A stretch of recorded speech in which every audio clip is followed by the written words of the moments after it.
Hello students, आज हम class 11 physics unit science measurements की एनसीईआरटी एक्सरसाइजेस का एक और क्वेश्चन देखेंगे। Explain this common observation clearly. ये कॉमन ऑब्जर्वेशन है, क्या है वो देखेंगे, उसको हमें क्लियरली एक्सप्लेन करना है।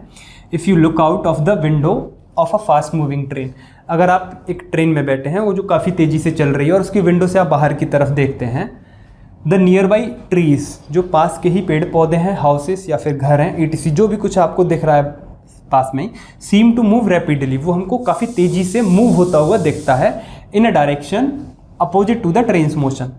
और ट्रेन के अगर ट्रेन इस डायरेक्शन में जा रही है तो वो आपको पीछे की तरफ जाते हुए काफ़ी तेज़ी से दिखाई देते हैं अपने अपोजिट डायरेक्शन में। But the distant objects, but जो दूर के ऑब्जेक्ट्स हैं जैसे हिल टॉप्स, कोई पहाड़ है, द मून चंद्रमा है, द स्टार तारे हैं, सीम टू बी स्टेशनरी, वो हमको स्टेशनरी एक ही जगह पर दिखाई देते हैं। In fact since you are aware that you are moving, these distant object seem to move with you. In fact, लेकिन वास्तव में तो आपको पता है कि आप तो चल रहे हैं, तो फिर आप क्या कहते हैं कि ये भी चल रहा है मेरे साथ, है ना। लेकिन वो तो एक ही जगह पे है, पहाड़ है, कोई दिख रहा है तो वो तो एक ही जगह पे है। पहले तो आप देखते हैं काफ़ी दूर तक गए आप, है ना, तो वो तो एक ही जगह पे है। ये ऐसे कैसे का, अभी जो पेड़ हैं वो तो चल रहे हैं पीछे की तरफ, लेकिन ये क्यों नहीं चल रहा। और फिर आपको ध्यान आता है, अरे हम तो ट्रेन के साथ चल रहे हैं, है ना, ट्रेन में चल रहे हैं, तो ये भी इस ट्रेन के साथ चल रहा होगा, लेकिन एक्चुअल में तो वो नहीं चल रहा होता। जैसे कोई बच्चा है, वो दौड़ रहा है और चंद्रमा को देख रहा है, तो चंद्रमा उसके अपने साथ चलता हुआ दिखाई देता है ना, तो इसीलिए वो चंद्रमा भी एक्चुअल में नहीं चल रहा होता। ठीक है, तो वही चीज़ है, ये हमको एक्सप्लेन करना है क्लियरली। देखिए सिंपल इसमें क्या है कि जैसे कोई ट्रीज लेके चलते हैं सपोज करके, ओके। अगर ये एक ट्री है और यहाँ पर आप एक फास्ट मूविंग ट्रेन में हैं, यहाँ हैं आप, और यहाँ ऑब्जर्वर है, आप देख रहे हैं, आपकी जो आई है, आई और जो भी ऑब्जेक्ट है जिसे आप देख रहे हैं उसको ज्वाइन करने वाली लाइन को कहते हैं हम line of site, line of site, okay. इस लाइन को कहेंगे हम लाइन ऑफ साइट। तो इसकी डायरेक्शन अगर ये है और थोड़ी देर बाद मीन्स वो काफ़ी तेज़ी से चल रही है ट्रेन, तो आप सपोज यहाँ होंगे और ये आई और ऑब्जेक्ट के बीच में जो एंगल है, सॉरी एंगल क्या, वो जो लाइन ऑफ साइट है, एंगल नहीं लाइन ऑफ साइट, इसकी डायरेक्शन अब ये हो गई। तो ये लाइन ऑफ साइट की डायरेक्शन काफ़ी तेज़ी से चेंज होती है लाइक दिस, ठीक है। अभी ये थी, अभी ये थी, तो लाइन ऑफ साइट चेंज होने पर ही उसका हमको डायरेक्शन चेंज होती हुई दिखाई देती है उस ऑब्जेक्ट की। तो थोड़ी देर बाद हमको ये कहीं यहाँ पर दिखेगा लाइक दिस, इधर से दिखेगा कि कहीं ये यहाँ है ऑब्जेक्ट, ओके।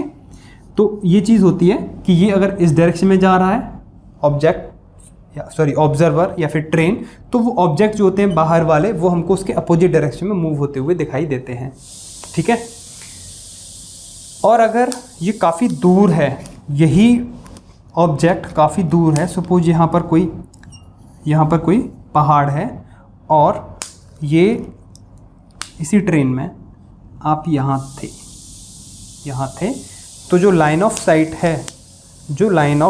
है, ठीक है, उसकी जो डायरेक्शन है, अभी देखिए लाइन ऑफ साइट की डायरेक्शन अभी ये थी, अब ये हो गई, है ना। जो काफ़ी दूर ऑब्जेक्ट होते हैं वो आप देखिए लाइट में भी आप पढ़ चुके हैं कि जो डिस्टेंट ऑब्जेक्ट हैं उनसे जो रेज आती हैं ऑलमोस्ट पैरेलल आती हैं, है ना। वैसे ही ये चीज़ है कि अगर ये ट्रेन यहाँ पहुँचेगी थोड़ी देर बाद, यहाँ से यहाँ, तो अब आप इसमें यहाँ पर हैं, ओके। तो ये जो लाइन ऑफ साइट है कुछ इस तरीके से लाइक दिस, ओके, ये हो जाएगी।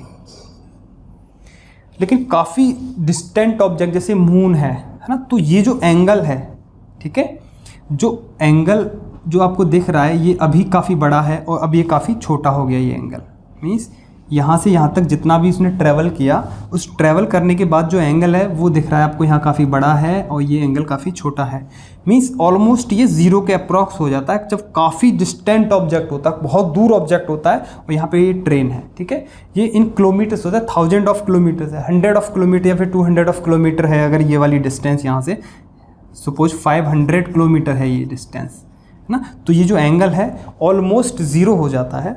तो ये लगता क्या है कि ये सब के सब लाइंस जो हैं, ये लाइन ऑफ साइट जो हैं सब पैरेलल हैं, ठीक है, क्या लगता है कि जो लाइन ऑफ साइट है वो सब पैरेलल हैं एक दूसरे के, लेकिन यहाँ पे एक एंगल बनता है, ठीक है।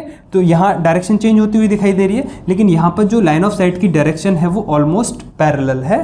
तो जितनी दूर तक ये ट्रेन जाएगी तो लगेगा कि ये सब के सब एक ही डायरेक्शन में है, क्योंकि line of site almost parallel रहती है, ठीक, सॉरी, लाइन ऑफ साइट की जो डायरेक्शन है वो चेंज नहीं होती है, लेकिन जब पास के जो ऑब्जेक्ट होते हैं उनके लिए लाइन ऑफ साइट की डायरेक्शन चेंज हो जाती है।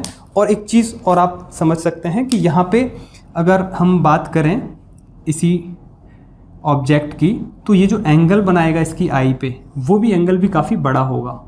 ये वाला जो एंगल है ये भी काफ़ी बड़ा होगा। और यहाँ पर जो एंगल बनाएगा, अभी हमने बताया कि लाइन ऑफ साइट की डायरेक्शन चेंज होती है, और यहाँ पर जो एंगल बनाएगा इसी ट्रेन में बैठा हुआ इस ऑब्जेक्ट के लिए जो एंगल बनाएगा वो भी काफ़ी छोटा एंगल बनाएगा ये, ठीक है। तो काफ़ी बड़ा एंगल बनता है यहाँ पर, और ये आगे जाते हैं तो इसकी डायरेक्शन चेंज होती हुई दिखाई देती है। इसका ऑलमोस्ट सेम रहता है वो एंगल जो है, ठीक है, काफ़ी छोटा एंगल रहता है यहाँ पर। जो डिस्टेंट ऑब्जेक्ट्स होते हैं, जैसे डिस्टेंट ऑब्जेक्ट्स में क्या आएंगे, हिल टॉप्स, जैसे हिल टॉप्स, मून, स्टार, ये सब। तो इनकी जो लाइन ऑफ साइट की जो डायरेक्शन है वो क्या रहती है, सेम रहती है, सेम डायरेक्शन रहती है। यहीं से लगाएं आप, तो यहीं से लगाएं तो वो सेम ही रहती है ऑलमोस्ट डायरेक्शन। तो ये डायरेक्शन नहीं बदलती, क्योंकि आपने पढ़ा है रेज जो आती हैं, जैसे सन से रेज आती हैं, ऑलमोस्ट सबको हम पैरेलल लेके चलते हैं, है ना। तो वही चीज़ है एक तरह से कि जो लाइन ऑफ साइट है वो सेम डायरेक्शन में रहती है। यहाँ पे जो लाइन ऑफ साइट थी वो चेंज हो जाती है, लाइक दिस, ठीक है, यहाँ पे चेंज हो जाती है। आप इसे ऐसे भी समझ सकते हैं, क्योंकि हमारा जो व्यू होता है वो 180 डिग्री का होता है, हमारी आइज़ का जो व्यू होता है वो 180 डिग्री का होता है, ठीक है। अगर आप लाइन ऑफ साइट की डायरेक्शन चेंज होती है, इसीलिए क्या होता है, अभी हमने समझा ये चीज़, लाइन ऑफ साइट की डायरेक्शन के चेंज होने की वजह से, लाइन ऑफ साइट की डायरेक्शन चेंज होने की वजह से हमको वो ऑब्जेक्ट मूव होता हुआ दिखाई देता है इन अपोजिट डायरेक्शन। और लाइन ऑफ साइट की डायरेक्शन अगर चेंज नहीं होगी तो वो हमको जहाँ है वहीं दिखेगा, ठीक है। तो जो हिल टॉप्स, मून, स्टार, सन, ये सब हमको एक ही जगह पर दिखाई देते हैं, लेकिन जो बराबर की जो ऑब्जेक्ट होते हैं, ट्रेन के जस्ट बराबर के होते हैं, वो मूव होते हुए दिखाई देते हैं, बिकॉज लाइन ऑफ साइट की जो डायरेक्शन है वो चेंज हो जाती है। आप इसे ऐसे भी समझ सकते हैं कि मान लेते हैं कि अगर जैसे यही कोई ट्री है, और आप जैसे हमारी आइज़ का जो एंगल होता है वो 180 डिग्री व्यू में होता है। अगर आप यहीं से मूव करना चाहें, जस्ट पास में ही है इसके, ज़्यादा दूर नहीं है आप इससे, सपोज 50 मीटर ही हैं आप इससे, और ये आपकी आई है या फिर आप हैं, और आप इसमें 180 डिग्री मूव करना चाहें, 180 डिग्री पे अगर आप ऐसे 180 डिग्री मूव करेंगे तो यहाँ तक, ठीक है। तो यहाँ तक आपको चलने में जो टाइम लगेगा या फिर जो डिस्टेंस है वो काफ़ी छोटी सी डिस्टेंस होगी, क्योंकि ये 50 मीटर का ही है, ये पूरा का पूरा रेडियस 50 मीटर का ही है, ठीक है। ये जो आर्क है ये बहुत कम होगी, बहुत छोटी सी आर्क होगी, लेकिन यही, और आप कहाँ हैं, ये हैं आप, ठीक है, ये आप हैं, ऑब्जर्वर है ये, ठीक है। और यही चीज़ यहाँ पर होगी, जब यही चीज़ जैसे कोई हिल टॉप है यहाँ है, और यहाँ से जब इससे आप काफ़ी डिस्टेंस पर हैं, सपोज यहाँ आप इससे काफ़ी डिस्टेंस पे हैं, और ये डिस्टेंस कितनी है, सपोज 200 किलोमीटर, ठीक है, 200 किलोमीटर। और जब आप 180 डिग्री मूव करेंगे तो आपको काफ़ी बड़ी डिस्टेंस ट्रेवल करनी पड़ेगी। और वैसे आप इसे समझ सकते हैं, देखिए थीटा इंटू रेडियस होता है क्या, equals to arc, okay, arc. तो जो आर है, अगर ये काफ़ी ज़्यादा है आर, तो हमको तो आर्क चेक करना है, आर्क कितना हो गया। तो जब आर काफ़ी बड़ा होगा, मीन्स ये जो 200 किलोमीटर का जो रेडियस है, ठीक है, ये काफ़ी बड़ा होगा। जब आर बड़ा होगा तो आर्क भी बड़ा होगा, जो आर्क ट्रेवल किया है ये भी काफ़ी बड़ा होगा। जब ये 200 किलोमीटर है तो इसमें थीटा से मल्टीप्लाई करेंगे आप, है ना, तो थीटा कितना, 180 डिग्री आपने मूव किया, 180 डिग्री मीन्स पाई, ठीक है। तो आप इसमें पाई से मल्टीप्लाई करेंगे जब 200 किलोमीटर को, तो जो आर्क आएगा निकल के उसकी वैल्यू काफ़ी बड़ी होगी, 200 किलोमीटर। और यहाँ पर आप करेंगे इसी चीज़ को कैसे, यहाँ थीटा वही है, पाई ही है, ठीक है, 180 डिग्री ही है, तो इंटू आर, ये ओनली 50 मीटर है, ओनली 50 मीटर है। तो ये जो आर्क होगी, इस केस में आर्क काफ़ी छोटी सी होगी, 180 डिग्री ही आपने मूव किया, यहाँ देखिए 180 डिग्री मूव किया, तो ये जो आर्क है ये इन किलोमीटर्स होगी, है ना। तो जब तक आप यहाँ से लेके यहाँ तक चलेंगे तो ये आपको दिखता ही रहेगा, ये ऑब्जेक्ट है ना, 180 डिग्री तक आपको दिखता ही रहेगा। लेकिन ये कितना है, मीटर्स में है, 120 मीटर। ये पाई की वैल्यू लगाएंगे आप यहाँ पे 3.14 और मल्टीप्लाई करेंगे 50 से। अगर आप अप्रॉक्सीमेटली लेके चलें तो 53 जा 150 मीटर। तो 150 मीटर तक ही आपको ये कवर करना होगा, केवल तब तक ही दिखेगा 150 मीटर तक ही। और ये वाला देखिए, ये वाला 200 को मल्टीप्लाई करेंगे 300 से तो 600 किलोमीटर तक जब तक आप चलेंगे, जब तक आपको ये दिखेगा। ठीक है, क्लियर है ये चीज़। अगर आप फिर इधर चले जाते हैं तो फिर नहीं दिखेगा, अगर आप इधर से आ रहे हैं तब की बात कर रहे हैं हम। तो 180 डिग्री व्यू रहता है हमारा, तो सिंपल इसे समझ सकते हैं। और मेन क्या है, हम इसका जो आंसर देंगे वो लाइन ऑफ साइट के लिए देंगे, कि जो लाइन ऑफ साइट है हमको तो बस ये बताना है कि लाइन ऑफ साइट की डायरेक्शन चेंज होती है फास्ट। ठीक है, तो वो हमको ऑब्जेक्ट जो है अपोजिट डायरेक्शन में मूव होता हुआ दिखाई देता है। अगर ये कोई ऑब्जेक्ट है और यहाँ आप इस ट्रेन में हैं, ओके, और फिर आपकी ट्रेन यहाँ आ जाती है, तो सिंपल ये आपकी लाइन ऑफ साइट का डायरेक्शन था। अब ये लाइन ऑफ साइट की डायरेक्शन ये होगी, तो काफ़ी तेज़ी से ये ऑब्जेक्ट आपको चेंज होता हुआ दिखाई देगा। लेकिन जो काफ़ी डिस्टेंट ऑब्जेक्ट होते हैं उनकी जो लाइन ऑफ साइट है उसकी डायरेक्शन सेम ही रहती है ऑलमोस्ट, ये आगे चेंज होने पे। तो ये जो डिस्टेंट ऑब्जेक्ट है, काफ़ी दूर ऑब्जेक्ट है, जैसे मून है या फिर कोई हिल टॉप है, पहाड़ है, तो वो हमको एक ही जगह पर दिखता है। Okay, so this is the solution. इसको लिखना कैसे है वो अभी हम देख लेते हैं। ठीक है, इसको लिखना कैसे है, वो इसका आंसर आपको एग्जाम में कैसे लिखना है वो अभी देख लेते हैं। चलिए, तो इस क्वेश्चन के आंसर में हम लिखेंगे because the direction of the line of site of the near by object change very rapidly.